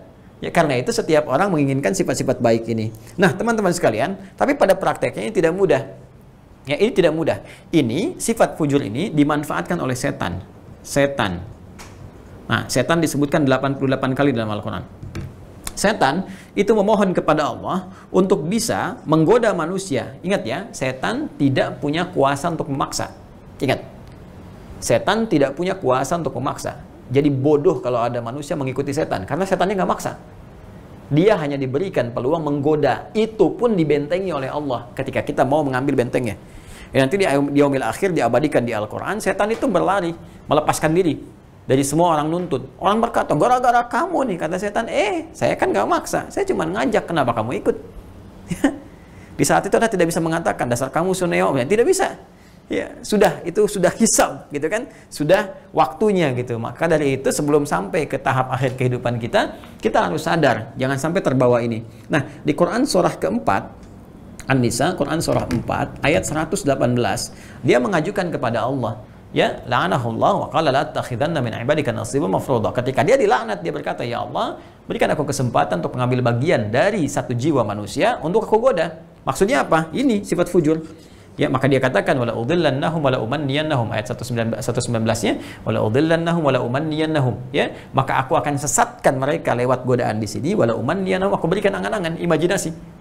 Makanya jangan heran kalau manusia sering berimajinasi, ya, apalagi di tempat-tempat yang setan banyak di situ. Kamar mandi itu banyak setan yang kotor-kotor.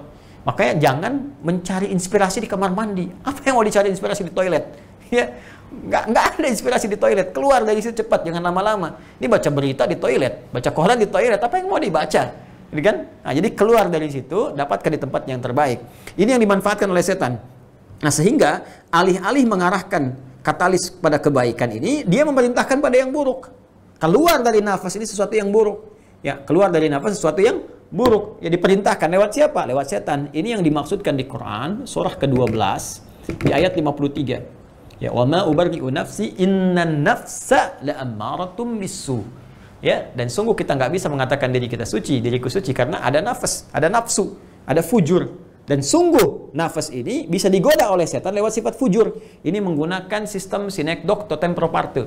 Jadi bahasa Indonesia itu ada sinekdok pas pro toto, sebagian mewakili keseluruhan, ada sinekdok totem pro parte, keseluruhan diambil untuk mewakili sebagian karena dominan di situ. Ya, maka Quran menyebutkan nafasnya nih. Ya, disingkat di bahasa kita dengan nafsu. Nafsu yang dimaksud sifat fujurnya. Ini teman-teman sekalian, nafsu ini mengarahkan pada sesuatu yang buruk. Su itu sesuatu yang buruk. Su sesuatu yang buruk yang tadi disebutkan. Ya. Nah, ada yang sangat menarik tuh, ada yang sangat menarik.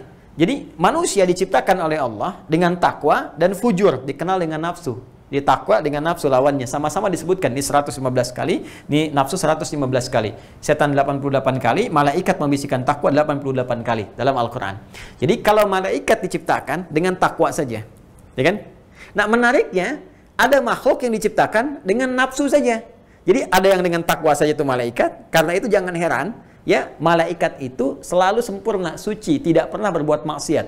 Di makhluk sempurna itu, makhluk ya, yang sempurna itu malaikat. Ya, Quran surah ke-66 ayat 6. La ya'sunallaha ma amarahum wa yaf'aluna ma yu'marun. Malaikat tidak akan pernah berbuat maksiat dan menunaikan tugas sesuai dengan tupoksinya. Ya, silahkan cek. Tidak akan ada yang berkhianat. Pernah dengar malaikat Jibril korupsi ayat? Mustahil. Ya, mustahil. Tidak pernah malaikat Jibril korupsi ayat, apalagi korupsi bansos misalnya atau yang lainnya. Pasti ya, itu selalu sempurna ditugaskan oleh Allah Subhanahu wa taala. Jadi tidak pernah ada malaikat maut tertukar mencabut nyawa, mustahil.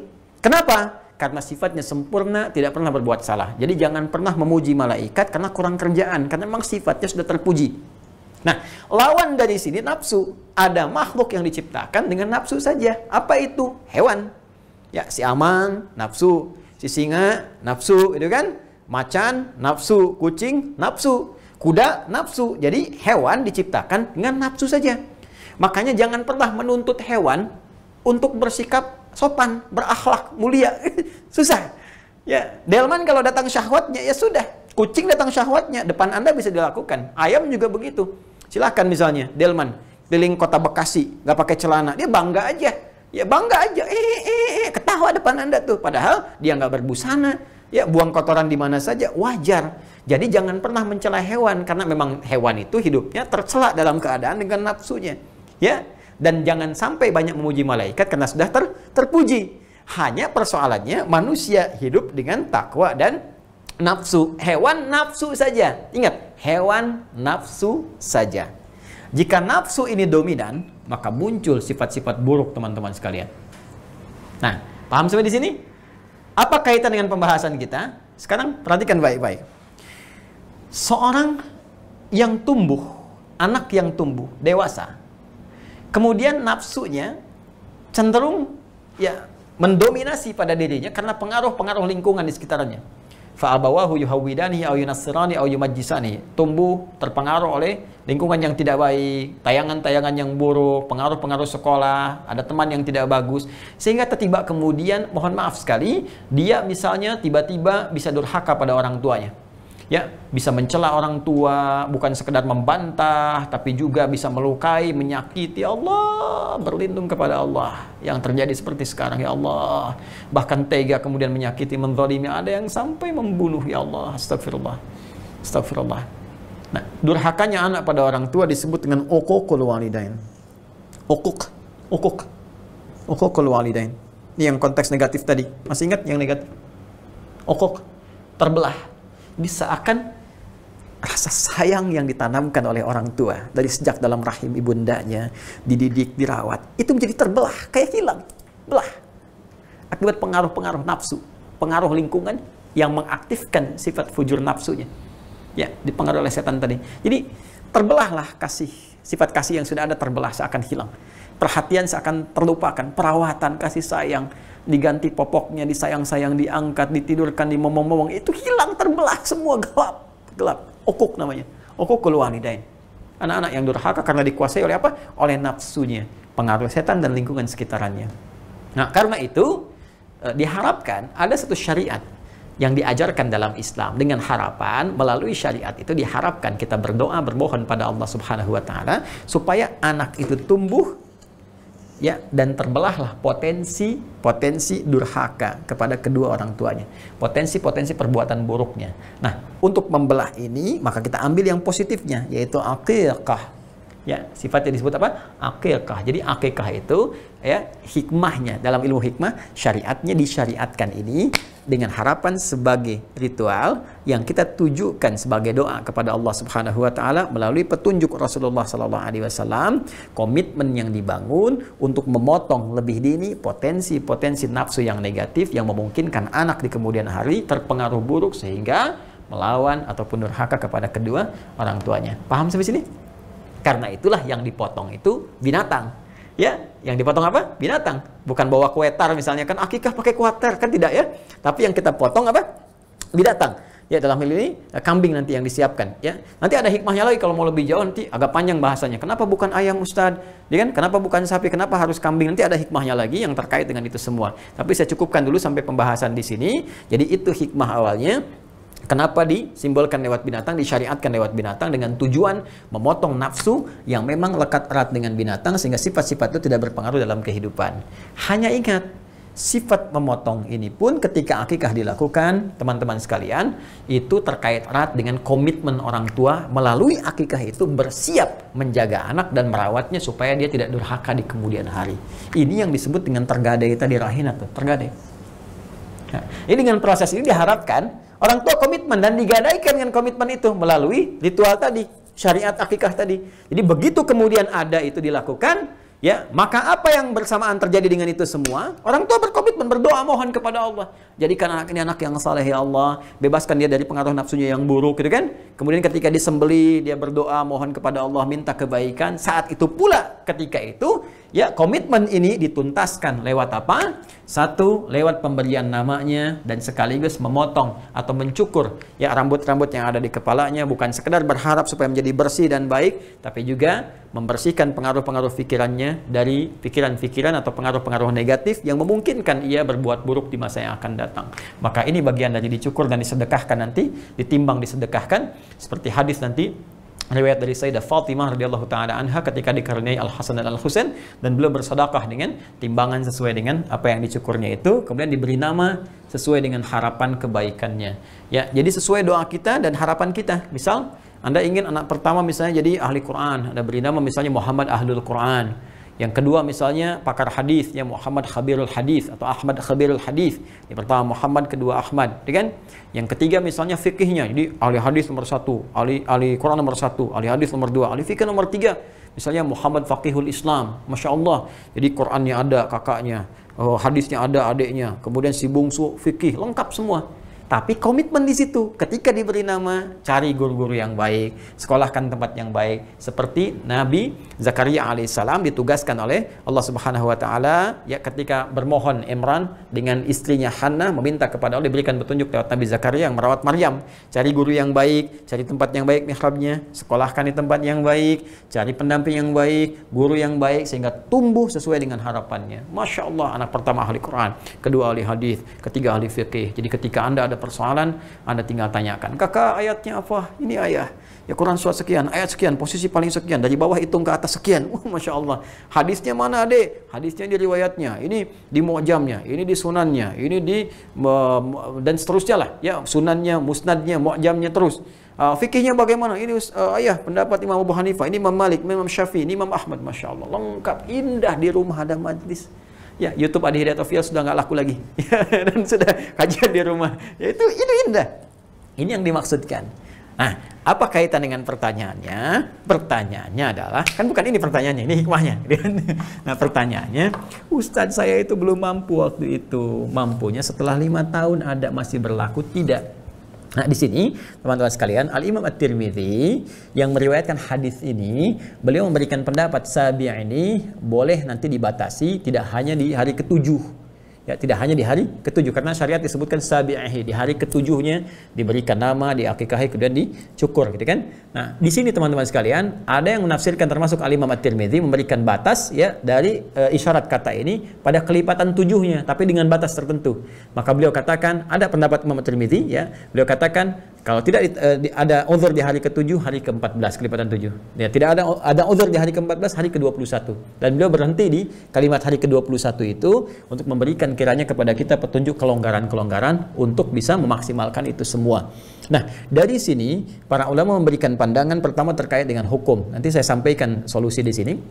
Pertama, karena ini tergada dan hikmahnya penting, ya zahiriyah, ya dari satu mazhab, tapi ini tidak populer dan banyak sekali pendapat-pendapat mayoritas ulama yang berbeda dengan pandangan ini. Dia mengatakan wajib karena hikmahnya begitu besar. Tapi pendapat ulama yang paling mendekati kebenaran di sini dalam arti sangat populer disepakati mayoritas ulama mengatakan ini sunnah hukumnya. Ya, sunnah hukumnya. Kalau mampu dikerjakan bagus, kalau tidak mampu pun pada saat itu tidak mengapa. Ya, gugur kewajibannya karena ketidakkemampuannya, gugur kesunahannya karena ketidakmampuannya pada saat itu, namun tidak meninggalkan komitmennya untuk merawat anak. Ini poinnya. Jadi yang terpenting dari akikah ini komitmen orang tua untuk mewujudkan perawatan anak, menjaga supaya tidak dikuasai nafsu. Jadi kalaupun ada orang tua mampu mengakikah pada saat itu, tapi kemudian mohon maaf dia tidak diimbangi dengan pendidikan, ya bangga aja cari kambing yang paling gemuk, ya kambingnya dipotong dan sebagainya, tapi anak ini nggak pernah dididik. Ya, katanya pengen dekat dengan Allah, pengen jadi ahli Al-Quran, tapi disekolahkan di tempat yang tidak kenal Al-Quran, di tempat yang nggak pernah belajar sholat. Ya bagaimana anak Anda jadi soleh? Kalau Anda tempatkan di tempat yang salah, kan nggak nyambung gitu. Ya, tapi Masya Allah, Anda pada situ belum ada kemampuan, dan gugur kesunahannya, gitu kan? Ya, seperti kalau Anda misalnya sholat 2 rakaat sebelum zuhur, terus lewat waktunya, ya sudah mendekat ke waktu asar, nggak sempat gitu kan? Kan gugur kan sunnahnya pada saat itu. Tapi hikmahnya bisa Anda dapatkan. Ganti dengan bacaan Al-Quran misalnya. Ya, ganti dengan sedekah dan sebagainya. Demikian pula ini. Walaupun waktunya terbatasi. Ya, pada kondisi anak misalnya sebelum mencapai masa sempurna 2 tahunnya. Ya, atau masa-masa kemudian menjelang kepada balighnya. Maka di sini tidak mengapa gugur kesunahannya. Tapi tetap Anda dituntut nampilkan komitmen Anda untuk merawat anak itu.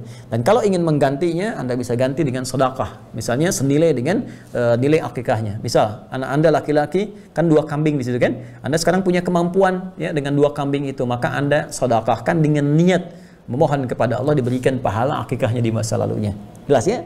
Jadi boleh ganti dengan apa? Dengan sedekahnya dalam bentuk yang paling baik. Boleh Anda potong 2 kambing, niatkan sedekah misalnya, mengganti akikahnya di masa yang lalu. Jadi nggak harus kemudian setelah jadi orang dewasa seperti saya misalnya 40 tahun misalnya, yang 40 tahun, 50 tahun diakikahin lagi karena dulu tidak usah. Anda cukup kemudian niatkan dengan sedekah saja ya sebagai pengganti yang lalu. Itu pun sunnah hukumnya akikah itu. Jadi tidak sampai ke derajat wajib. Bahkan Imam Abu Hanifah mengatakan mustahab. Mustahab itu yang sangat disukai. Ibadah kata beliau ya, maaf, ibadah bukan mustahab tapi ibadah. Artinya apa? Wajib tidak, sunnah juga tidak, hanya diperkenankan sebagai bagian kepatuhan kepada sunnah Rasulullah SAW.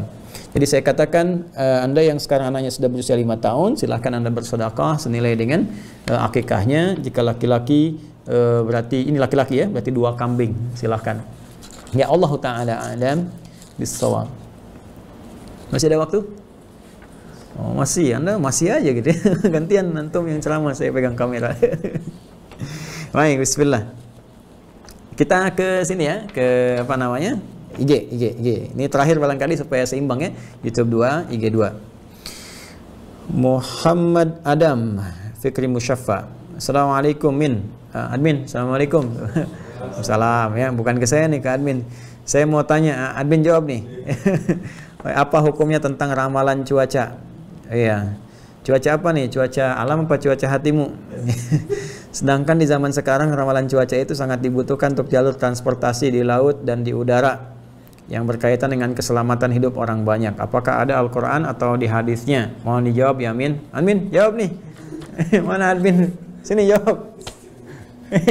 Ini bukan hanya saya nih ya, admin, Mimin. Baik ya. Baik, admin mewakilkan kepada saya, jadi izin saya menyampaikan. Saudaraku, semoga Allah rahmati Anda, muliakan Anda, memberikan kemudahan pada hidup Anda dan kita semua.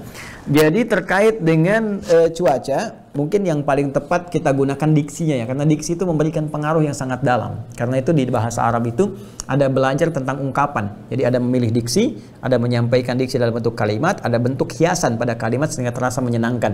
Dan ilmu memilih diksi disebut dengan ilmu ma'ani. Jadi ilmu ma'ani itu memilih kata-kata yang sesuai. Nah, sehingga tidak salah paham, apalagi dalam konteks syariat tuh salah menyampaikan kalimat bisa keliru hukum, kan? Yang kedua, menyampaikan rangkaian kata itu dalam bentuk kalimat yang jelas dan terang. Itu disebut ilmu bayan namanya, bayan, ya. Anda ingin sampaikan kepada istri Anda bahwa istri Anda ini malam ini begitu cantik gitu kan, atau istri mengatakan pada suami, kamu begitu tampan malam hari ini, Anda katakan dengan terang dan jelas, kamu cantik banget sayang gitu kan, atau kamu ganteng banget sayang gitu kan, atau kepada anak, Masya Allah, anak mama, anak papa gantengnya gitu kan. Nah, itu bayan namanya. Ya, tapi kalau Anda ingin berikan kesan yang lebih dalam sehingga terasa menyenangkan, Anda bisa katakan, Masya Allah mah, cahaya rembulan aja kalah mah cantiknya mama malam hari ini. Masya Allah Pak, gitu kan, tampannya papa itu melebihi artis paling tampan di muka bumi misalnya. Nah, itu badia namanya, ilmu badia. Ya, kepada anak juga bisa Anda katakan kalimat-kalimat tadi. Nah, kenapa penting saya sampaikan ini?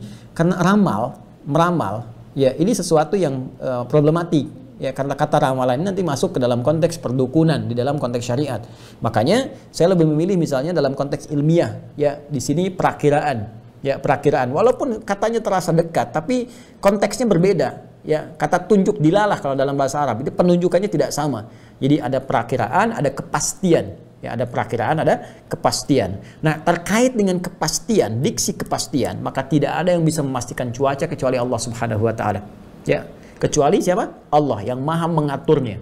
Karena itu di Al-Qur'an, kalau Anda tanyakan di Al-Qur'an ada tidak? Ada. Di Quran surah ke-31, surah Luqman, di akhir ayatnya, ayat ke-34. Ya. Quran surah ke-31, surah Luqman.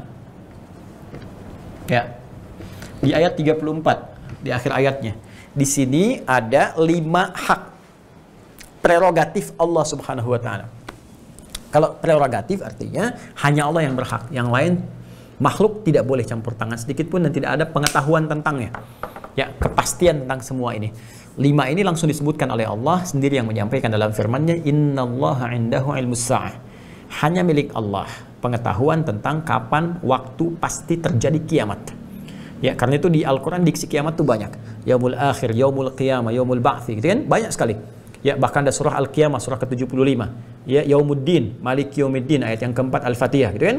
Tapi itu terkait dengan peristiwanya, terkait dengan bagaimana gejolaknya, ya, kebangkitannya. Tapi terkait waktunya, tepatnya menggunakan kata sa'ah. Sa'ah itu kalau sekarang jam. Jam itu menunjuk bukan cuma menitnya, detiknya, pasnya, kapan itu hanya Allah yang tahu.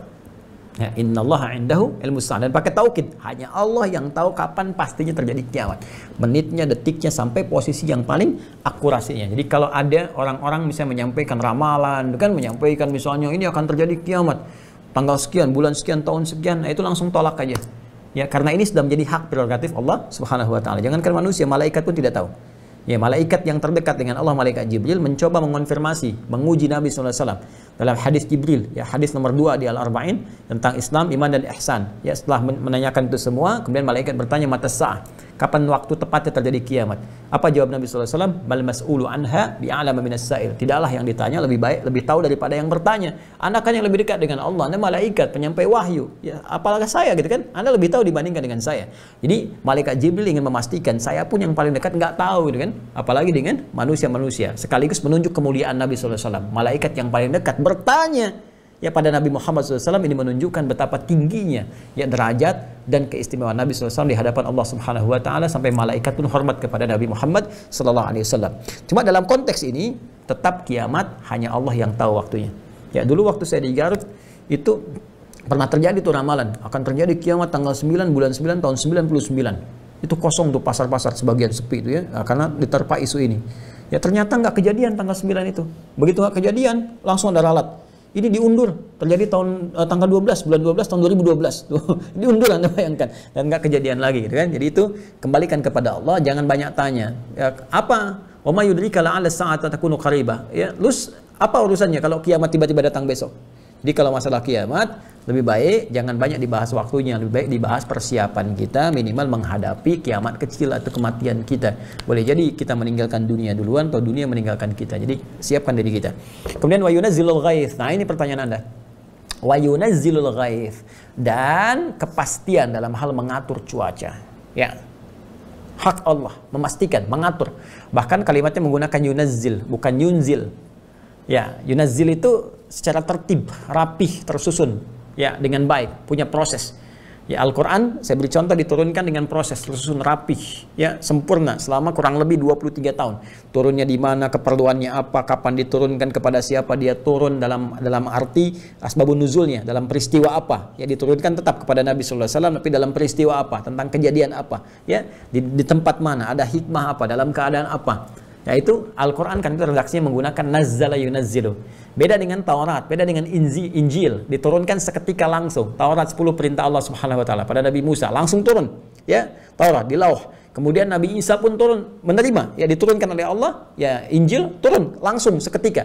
Karena itu di Al-Quran diberikan sebuah gambaran kepada kita, informasi bahwa Al-Quran menggunakan nazzala, Taurat, Injil menggunakan anzala. Di Ali Imran ayat ketiga, nazzala alaikal kitaba bil haqqi musaddaqan lima baina yadayhi wa anzala at-taurata wal injil. Ya, nazzala karena keteraturan. Nah, cuaca pun kenapa menggunakan redaksi yunazzilu untuk memberikan kesan yang pertama dari kata nazzala yunazzilu. Cuma ini bentuknya bentuk mudhari', ya, present continuous future, bentuk progresif sampai kapanpun. Jadi Allah ingin menegaskan sampai kapanpun yang berhak mengatur tentang kepastian cuaca hanya Allah. Dari sejak alam diciptakan sampai berakhir, sampai kembali kepada Allah. Hanya Allah. Dan ketika Allah mengatur menggunakan nazzala yunazzilu, sempurna pengaturannya. Berdasarkan hikmah, tertib, teratur. Makanya cek. Ini musim hujan sekarang saja di wilayah kita misalnya, secara umum ya, musim hujan. Silakan Anda cek. Ya, tiba-tiba kemudian satu daerah, ada yang deras, ada yang rintik-rintik, ada yang enggak hujan. Ya, pernah kejadian satu tempat misalnya sini hujan sini enggak, berbatasan sini. Ya, saya pernah waktu di Tripoli itu sering saya sampaikan kisah ini, tiba-tiba hujan, saya pindah ke sini enggak hujan. Jadi berdiri di sini melihat ini enggak hujan. Nah, ada yang mengatakan hujan lokal gitu kan, dan beberapa hujan yang lain dan sebagainya gitu kan, bahkan ada yang menarik, ada yang panas, bersamaan itu turun hujan juga. Ya, sehingga orang-orang Spanyol yang paling ujung mengatakan nih hujan ngejuru maung katanya, ya kan? Jadi ada panas tapi hujannya turun gitu kan. Aja ini sangat menarik peristiwa-peristiwa itu. Dan itu ada hikmahnya teman-teman sekalian. Ada hikmahnya. Ya, kadang-kadang misalnya hujannya nggak begitu deras tapi banjir terjadi beberapa tempat. Itu menunjukkan ada hikmah. Apa di antara hikmahnya? Bahwa Allah ingin menampakkan kepada kita ada sesuatu yang nggak beres di sini, ada penataan yang kurang tepat, kan? Ada penyaluran yang tersumbat. Karena air itu ya fitrahnya begitu, dia mengalir dari tempat yang tinggi ke tempat yang rendah, menempati sesuai dengan keadaan tempatnya. Kalau kita salurkan dengan baik, ada manfaat, ada hikmah di situ. Maka saya ingin katakan di sini, kepastian cuaca semua bersumber dari Allah. Ya, adapun kemudian ikhtiar manusia untuk persiapan terkait dengan itu, boleh dia belajar tentang ilmu. Melihat dari fenomena alam, gejala-gejala, ini kayaknya mendung nih, kalau mendung pertanda hujan. Ya, dari kebiasaan dulu kalau sudah gelap, mendung, biasanya hujan. Tapi belum tentu hujan, pernah sering kejadian. Ya, pernah kami sedang olahraga, tiba-tiba mendung, bergeser, kena angin, cerah lagi. Pernah terjadi. Tapi secara kemanusiaan, dari sebab-sebab itu terdeteksi pergerakan angin, kan? Kemudian awan, dan sebagainya. Maka manusia memprediksikan, maka dikenal dengan prakiraan cuaca. Ya, maka silakan dicek di TV-TV kan dulu kita lihat ya, ada prakiraan cuaca dari pagi hari ini menunjukkan wilayah Bekasi bagian barat, Bekasi bagian misalnya timur ini diprediksi bukan dipastikan. Ya, kalau dipastikan bisa dituntut, kalau nggak kejadian, itu udah pelanggaran, kan? Nah, jadi di sini terkait dengan ikhtiar manusia untuk belajar melalui tanda-tanda alam itu sebagai persiapan bagi manusia, ya, menyiapkan keadaannya, menyiapkan kemudian persiapan untuk beraktivitas. Makanya di situ, masya Allah, muncul orang jualan payung, jualan macam-macam, ada jas hujan, kan? Itu hikmah dalam kehidupan supaya kreativitas dibangun dan mendapatkan hikmah yang lebih baik. Wallahu ta'ala a'lam bissawab. Nah, teman-teman sekalian, saya kira ini dulu yang kita bahas ya. Nanti selebihnya mudah-mudahan ada waktu yang lain yang bisa kita uraikan. Dan mohon maaf mungkin tidak bisa menjawab semuanya yang teman-teman sampaikan, atau mungkin baru dituliskan. Mudah-mudahan bisa direkap nanti ya teman-teman. Mimin tadi dipanggil tuh jawab ya. Nanti teman-teman tolong disatukan. Nanti saat-saat senggang ingatkan saya. Ya, kalau lagi senggang tolong nanti disampaikan, itu mungkin bisa dibahas, bisa direkam, nanti bisa ditampilkan, mudah-mudahan bermanfaat untuk semuanya.